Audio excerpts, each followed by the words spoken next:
Good morning, everybody. Thank you for joining us this morning, and I certainly want to thank the rabbis here for allowing us to use this beautiful space. I want to recognize the Chief of Police, Peter Newsham, the Director of our Office of Victim Services and Justice Grants, and also our Director of the Office on Human Rights. And I have been joined by many members of my staff, our Religious Affairs Advisory Committee, and concerned Washingtonians. Let me start by saying our number one job in government is ensuring the safety of the district's 681,000 residents, and it is my top priority. Today, we are here to affirm our commitment to protecting the rights and well-being of every Washingtonian. Over the past year, the Metropolitan Police Department has seen an uptick in reported hate crimes.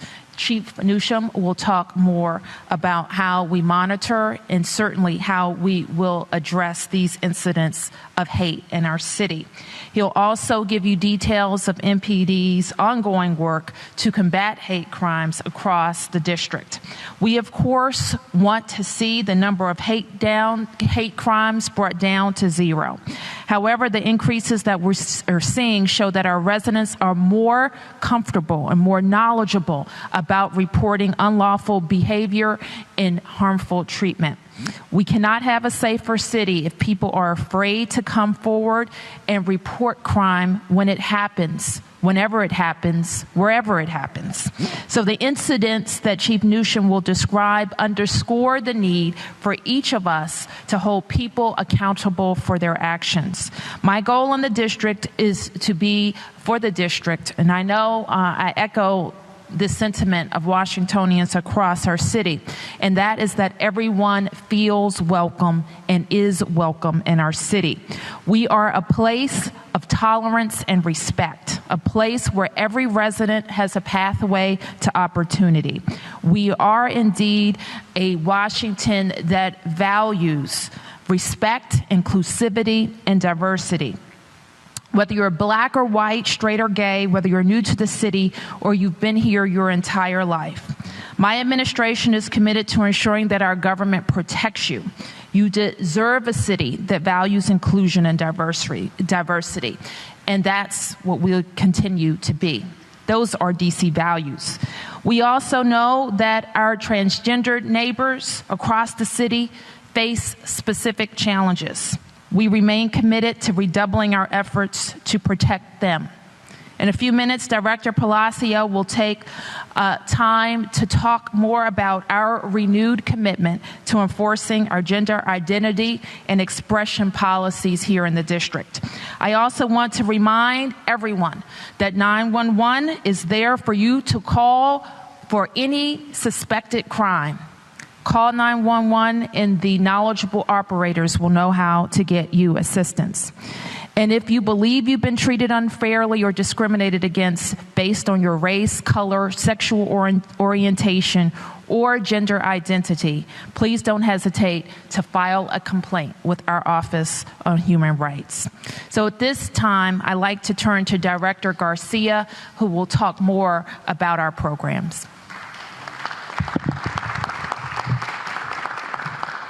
Thank you. Thank you, Madam Mayor. Good morning, everyone. The Mayor's commitment to a safer, stronger D.C. and D.C. values includes ensuring that victims of crime have access to the services that they need. The Mayor's Office of Victim Services and Justice Grants develops, coordinates, and funds services for victims throughout the district, both by community-based organizations and district agencies. And this includes a wide variety of services, including crisis intervention, counseling, medical forensic care, as well as legal advocacy to help navigate the criminal and civil justice systems. As a primary point of entry for any victim of crime, and including hate and bias victims, you can contact the DC Victim Hotline.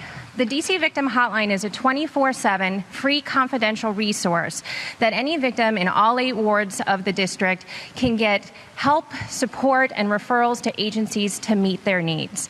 You can call 24/7, 1-844-4-HELP-DC, and you can also chat at dcvictim.org. We have information about the hotline available on the table at the front of the building. We've also recently partnered with MPD to ensure that victims at the point of contact with MPD have access to these resources.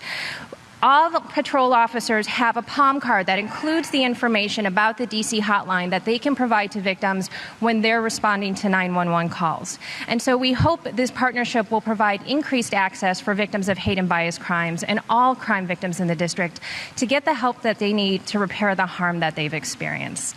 Thank you. Thank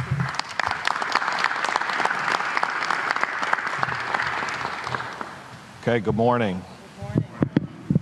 When people outside of the district look at us, often they only see the White House or Congress or the national monuments and museums. But when we look at ourselves, we see a city of people. We see a city of diversity and inclusiveness. Our diversity and inclusiveness is what makes our DC vibrant, welcoming, and an exceptional city to live in. As the mayor said, these are our values, and these are DC's values. This is why it is disturbing for us to see an increase in reported hate crimes in our city. And although the number of reported hate crimes is only a small fraction of the overall crime in our city, we think it's important for everyone to know about this increase so we can collectively work on addressing it. We will not accept this as the new norm. When I saw the concern that swept through some of our communities in the aftermath of the November elections, I knew we had to send a message that MPD's values have not and will not change. I moved our special liaison branch directly under my office. I believe that this would send a message to the public and to the department that we must continue to provide excellent service to communities that may be historically vulnerable or underserved. In the past few months, we have taken other steps to enhance our service to these communities. We began a focused outreach effort to DC's Islamic and Jewish institutions. We developed and began distributing flyers in 6 different languages to reassure our immigrant communities that we will follow our long-standing policy at MPD, and we will not ask about immigration or residency status. We have increased specialized resources available to support victims and hate crime coordination. So in spite of these efforts, I have to deliver the bad news that we did have an increase in hate crimes in our city. In 2016, we had 107 reported hate crimes in the District of Columbia compared to 66 in 2015. The categories of hate crimes where we saw the greatest increases were religion, where we had 5 in 2015 and 18 in 2016, sexual orientation, where we had 27 in 2015 and 40 in 2016, gender identity, where we had 10 in 2015 and 19 in 2016, and lastly, ethnicity or national origin, where we had 3 in 2015 and 12 in 2016. With regards to the types of crimes where we saw increases, and these are hate or bias-related crimes, with regards to simple assaults, we had an increase of 19. With regards to threats and stalking, we had an increase of 11. And with regards to destruction of property, we had an increase of 10. And like I mentioned earlier, although this is a small proportion of the crimes that we have in our city, I think we all need to know about these increases so we can collectively address it.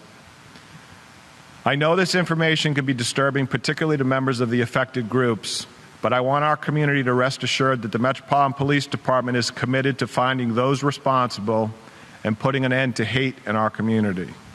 If you are, as the mayor mentioned, if you or your family are the victim of a hate crime, please call 911. And when you do call, MPD will come, we will be responsive, and we will be empathetic. Thank you, and I look forward to working with you on eradicating hate.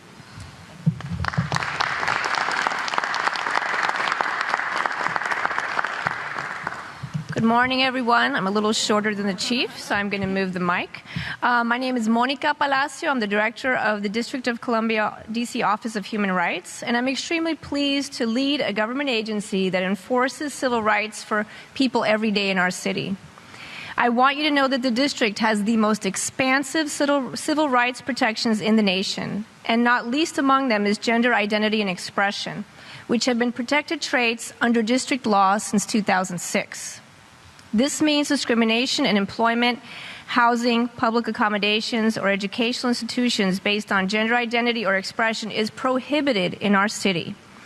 I also want to mention that over the last few weeks, we've assembled a team of district leaders to think about how do we comprehensively list resources that anybody might need. And we've come up with a list that will be released later today, and it's called the DC Values in Action List. And this list will help anyone who needs it find a contact at MPD, a contact at my agency, or a contact at another agency where you feel you may need resources in light of an incident that didn't feel right or an incident that you know is breaking a law. Part of my agency's role is to listen to residents in our city, and we continue to hear about incidents where transgender and gender nonconforming individuals face violence and harassment when accessing or attempting to access a bathroom or other gender-specific facilities such as a locker room or a shower. Despite recent White House policies reducing protection for transgender students, I can tell you very clearly that district law requires at least two things with regard to public facilities. Number one, all single occupancy bathrooms must be gender neutral. They cannot be labeled male or female. Number two, facility managers and personnel must respect a person's restroom choice based on their gender identification or expression. That is the law. So if you are in a district government facility or a private facility in the district, you are protected, and you can use the facility of your gender identity or expression, not necessarily that of your assigned sex at birth.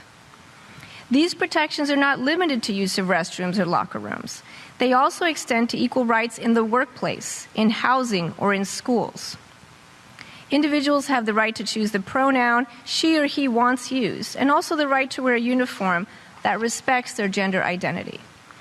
To strengthen these protections and to ensure consistent application of legal requirements in all 8 wards, the district is renewing our commitment to equal rights by launching a new fact sheet and a policy template regarding gender identity expression protections so that all district government agencies can more clearly communicate and better understand what the law protects. These guiding documents will help agencies, offices, and contractors working within or on behalf of the district to better understand the legal requirements and ensure that individuals are treated fairly in accordance with the law and consistent with a person's choice. If you feel you've been a victim of discrimination based on your gender identity or expression or any other of the 19 protected traits, you can file a complaint with the Office of Human Rights. You can file one online at ohr.dc.gov or come to our office and file one in person at 441 4th Street, Suite 570 North. But the first course of action when we talk about anything that results in harm to an individual is making sure that everyone understands that our DC values contain and embody the value that no one should ever face harm or discrimination, and that we have a duty to embrace the diversity of our wonderful city. One way to prevent hate crimes is to promote a culture that values and respects vulnerable populations, such as transgender populations. The city's next step in enforcement is consistent with our proud history of protecting civil rights. Thank you very much.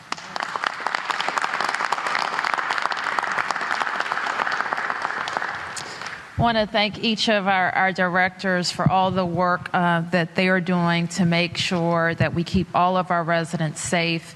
And I think Monica said it very well, that we all have a duty, not just in government, but in all of our neighborhoods, churches, and in our life, to make sure that we are promoting a culture of inclusivity. And that also means not tolerating hateful speech, hateful acts, bad jokes that people think are funny, but in fact are hateful, even in our presence. And so that is part of an individual's duty to promote the culture that we value here in Washington. So I think we have time for a few questions. Mark.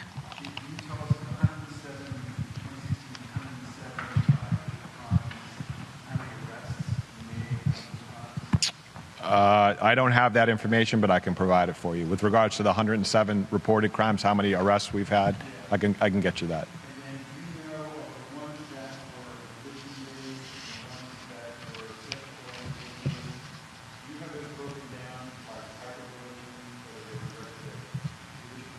I can tell you this because I was at an event last night. 12 of the 18 that were religious-based were directed towards the Jewish community. I can get you the further breakdown if you want the specific religions. And as you know, this information is going to be posted on our website.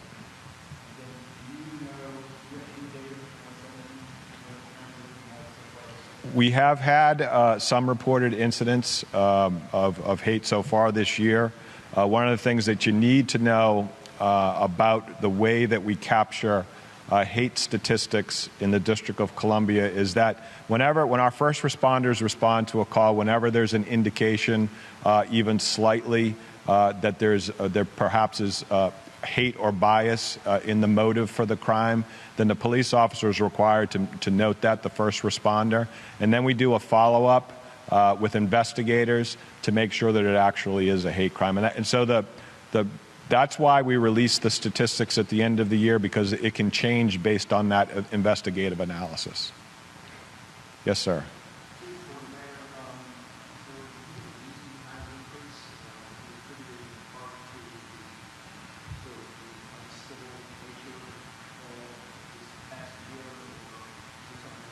I think, the mayor alluded to this, and it very well may be true, is the fact that I believe that we have a city that is less tolerant for this type of behavior. I think folks are more inclined to come forward when they see this type of behavior.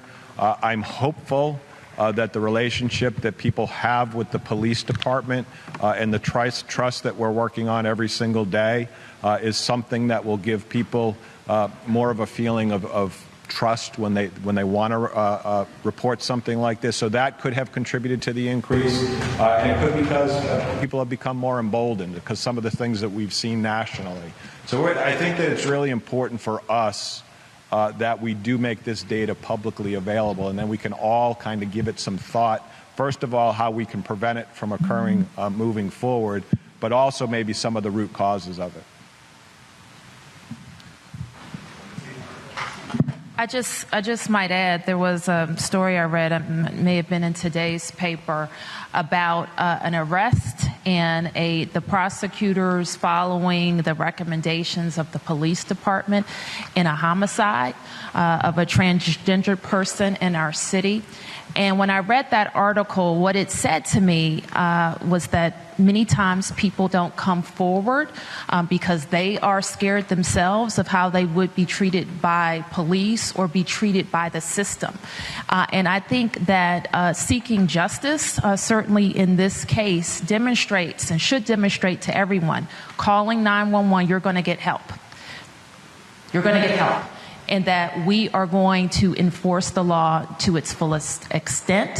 And we call on our partners in the federal government to do the same, which has been the case here.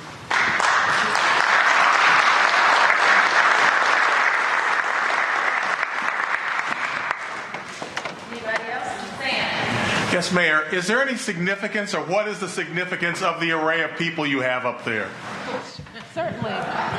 The array of people I have here, I see members of the mayor's religious affairs advisory team. As you know, we have an Office of Religious Affairs directed by Reverend Bowen, who is here. Wave so everybody can see you, Rev. And we have members of the faith community from all over the city who advise me on policies that affect the District of Columbia. And I have asked Reverend Bowen, and certainly in concert with the Office on Human Rights, there are things that happen related to hate that rise to a level of crime. And then there are things that are just hateful. And hateful speech, people being harassed, and different things like that. So I've asked our office to be especially aware and focused if there are threats that we hear that are making people uncomfortable or something that doesn't rise to a level of crime, that they're also reaching out to communities to make sure that we're offering all the assistance that we can. We have members of our Metropolitan Police Department here, along with the chief, who represent our special liaison units. I think you know we have liaison units in several areas that the chief has asked or has directed that instead of reporting to the districts, they report directly to him, giving him additional visibility on any changes or trends, which gives me additional and more direct visibility to those issues as well. We have members of the Mayor's Office on Community Affairs, and my Office of Community Affairs represents LGBTQ issues, Latino affairs issues, Asian and Pacific Islander issues, women's issues as well. Now, who have I left off? African affairs as well, who's directly behind me. These offices have been engaged certainly since the question was asked, has anything changed? And I think certainly the level of anxiety among Washingtonians has increased. We saw a lot of rhetoric in a campaign for 18 straight months, and in the last few weeks we have also seen possible changes to policy that have our residents very, very anxious. And I think we would all agree that the vast majority of Washingtonians would co-sign everything that has been said here. And we would want to make it clear to anybody who doesn't that we will respond as a community to things that we think are making our fellow neighbors uneasy, and certainly if it rises to a level of a crime, if you're motivated by hate and you commit any crime, we are going to seek to attach a hate crime to it, which gives prosecutors and judges a lot more muscle.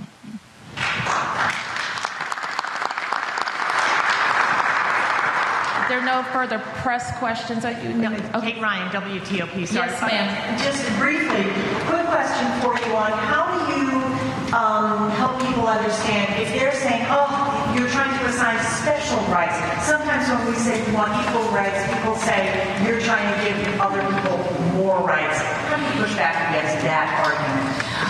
Well, that couldn't. Everybody has a right to live their life as who they are, and that is all that and that's the history of a very robust system of civil rights protection that we have in the district. We are very proud of our human rights laws and the protections that they afford. They're robust. We all agree that they should be, and we're willing to put the education and enforcement tools behind enforcing them.